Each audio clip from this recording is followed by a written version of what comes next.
Everyone সবাইকে জানাই শুভ দুপুর। বাহিরে কিন্তু অনেক বেশি ঝুম বৃষ্টি পড়ছে, মানে এরকম হালকা পাতলা বৃষ্টি পড়লে আমার ভালো লাগে, কিন্তু অনবরত যদি অনেক বেশি বৃষ্টি পড়ে তখন আমার ভালো লাগে না।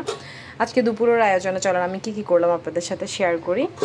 প্রথমে হচ্ছে ডিম দিয়ে লাউ রান্না করেছি।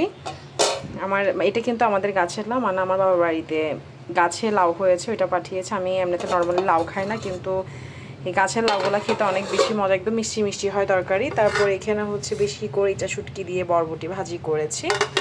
আর এখানে হচ্ছে জাস্ট 4 পিস মাছ ভুনা করেছি, একদম ঝোল দিয়ে নিই, জাস্ট পেঁয়াজ আর টমেটোর মধ্যে একটু মশলা দিয়ে জাস্ট একটু রসা ভুনা করা আর কি।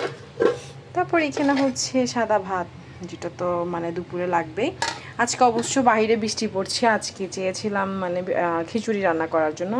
ওই আন্টি যখন তরকারি কেটে ফেলেছে সেজন্য আমি আর খিচুড়ি রান্না করিনি। আমার মেয়েটা নিয়ে অনেক বেশি রাগ করেছে যে আজকে বাইরে বৃষ্টি পড়ছে কেন খিচুড়ি রান্না করিনি।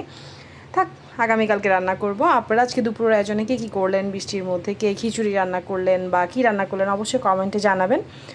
তার উপরে হচ্ছে আমরা বাসায় সবাই অনেক বেশি সিক, বিশেষ করে আমি নিজেও সিক, যে এত কিছু রান্না করব এটাও আর শরীরে পারছি না। আসলে কষ্ট, মানে একা কাজে কষ্ট করছি, এগুলো আসলে বলার মতো না। যতটুকু পারছে আমার মেয়ে আমাকে হেল্প করছে, এই আর কি।